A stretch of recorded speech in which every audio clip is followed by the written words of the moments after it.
SB, gusto nyo bang magbawas ng timbang nang hindi nagpapakagutom? Parang ako to. At hindi na kompromiso ang inyong kalusugan. Ang susi dyan, balanse at hindi pag-iwas sa pagkain. Nako, why? Talagang uso ngayon yung tinatawag na calorie deficit. Marami naman mga klase ng way para ikaw ay makapagpapayat. Pero ang pag-uusapan natin ito, kasama natin ang ating registered nutritionist dietitian na si Love Matipag. Good morning, Miss Love. Welcome po sa Rise and Shine Pilipinas. Ay, isang magandang umaga po sa inyo at magandang umaga din po sa ating mga ka-RS. Okay. Ma'am, ano po ba ang exact meaning ng calorie deficit at paano po ito nakakatulong sa pagbabawas ng timbang?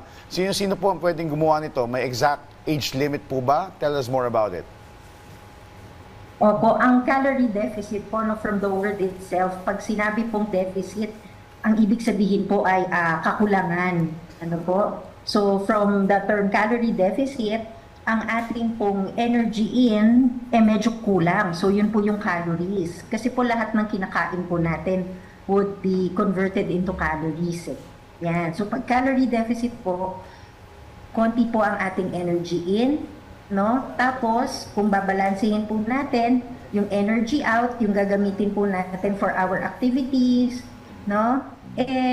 Kumbaga kulang siya para dun sa activities mo. Kaya po siya nagli-lead to weight loss. Tapos po yung sunod po nating tanong, no, sino po ang mga pwedeng mag-calorie deficit? So actually po, ano naman po for adults, of course, pwede naman po mag-calorie deficit. Meron lang po mga specific populations na hindi po natin i-recommenda ang calorie deficit na diet po, no? Katulad po sa mga ating pediatrics o mga kabataan po. Kasi ang goal po natin sa kanila, that's why we're giving nutrition, ma-maximize po yung kanilang growth. On the other hand naman po, sa atin naman pong mga seniors or geriatrics, na rin po kasi, di ba po, ang katawan po kapag senior na, medyo kailangan pa rin po talaga ng energy, nutrition, ng calories, kasi nagbabago na po ang dynamics ng katawan kapag tayo po ay nagiging nasa advanced stage na po. Okay. Miss Love, sinasabi kasi na ito raw ang pinaka-effective na paraan para magbawas ng timbang. Is it true? Question is, what's the science behind this? Ano ba yung pinaka-benepisyo po nitong calorie deficit? Opo. At some extent po, nakakatulong po sa sa pagbabawas ng timbang ang calorie deficit. Kasi nga po katulad na nabanggit natin kanina, konti lang yung ini-intake mo. So konti lang yung tutunawin mo. So ang ang scientific explanation po kay calorie deficit ng kanina, ang energy in mo konti lang. So kapag mataas yung activity mo, no, pag mataas yung ating activities, konti lang yung tutunawin mo from the food. Ang next step na po doon, ang gagamitin na po natin, yung mga reserves po ng katawan natin.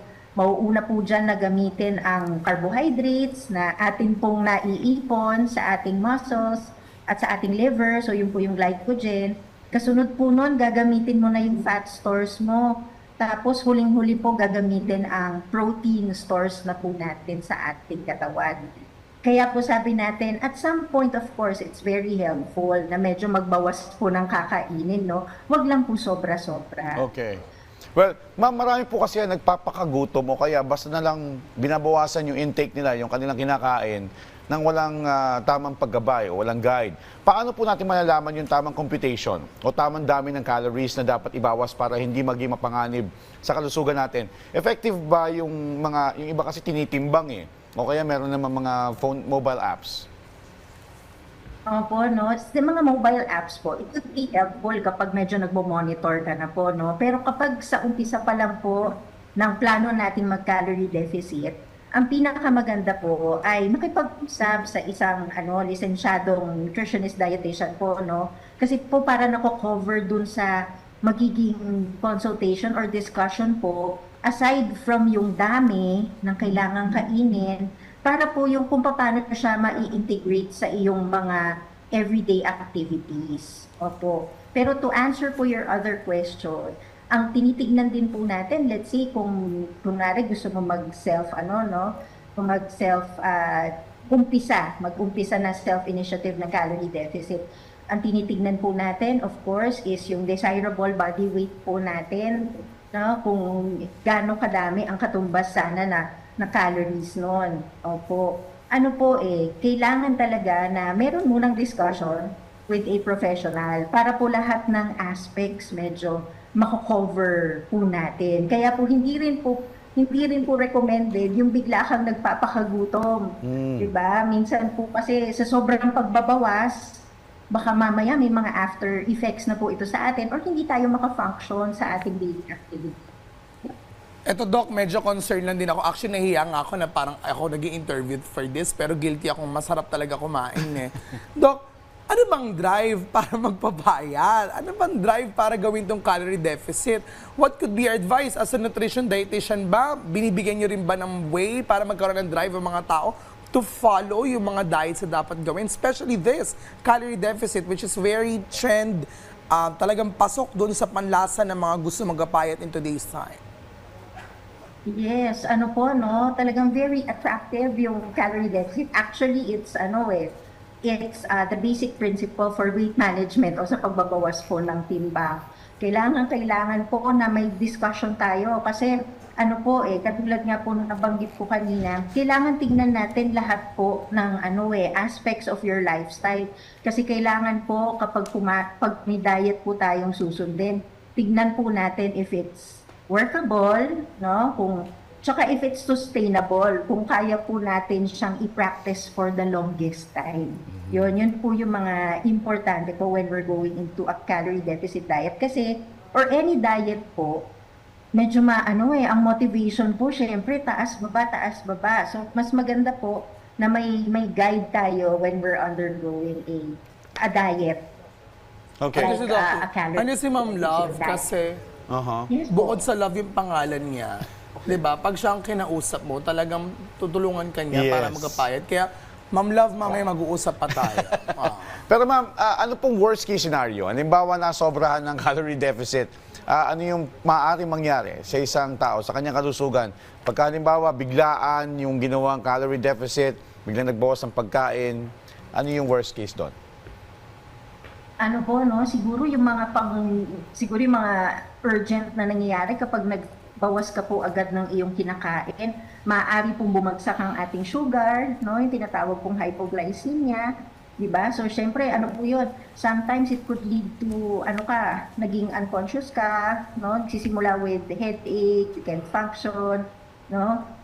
Kapag ginawa naman po ng long term, of course, it could lead to malnutrition po. So, kung kulang din naman, kung sobra ang ating kinakain, yun ang paniniwala po natin eh. Pag sobra-sobra yung kinakain natin, it would lead to iba't ibang sakit. Ganon din po kapag sobrang kulang naman po yung ating kinakain. Okay. May mga pagkakataon po ba na kahit nasa calorie deficit, Miss Love, ang isang tao ay hindi pa rin sila pumapayat? At ano po yung mga karaniwang pagkakamali o dahilan kung bakit hindi nababawasan yung timbang? Opo, minsan po it's the quality of the food na kinakain, no? Kasi minsan iniisip natin, kung pag nagbawas ako, talaga mag-lose na ako ng weight. Paano kung nagbilang ka ng calories pero ang kinain mo, mataas sa sugar, 'di ba? Or sobrang alat, no? Ang pwedeng mangyari po sa atin noon, it could lead to inflammation. So inflammation po yung namamaga. Kaya minsan maganda pong tinitignan din po talaga yung quality ng diet. Kasi ang pag-lose ng weight po, of course, yung pagbawas po ng dami, pero the quality tignan din po natin. Kasi baka mamaya, masyado maalat yung kinain mo, water retention, it could add to your weight also. Or yun nga, ang biglang ang appearance mo, namamaga ka, kasi ang kinain mo ay mga pagkain na inflammatory. Well, thank you so much, Miss Love, sa mga ibinagay niyo po sa amin ngayong umaga. Sure kami na marami sa ating mga ka-RSP nag-iisip na kung dapat na ba mag-calorie deficit. Ako kasi calorie deposit eh. Ako din oo. Dapat less ikaw dito kasi yun ang magaling mag-calorie deficit. Tsaka si Atty. Joe. Thank you so much, Miss Love. Salamat po. Maraming salamat po.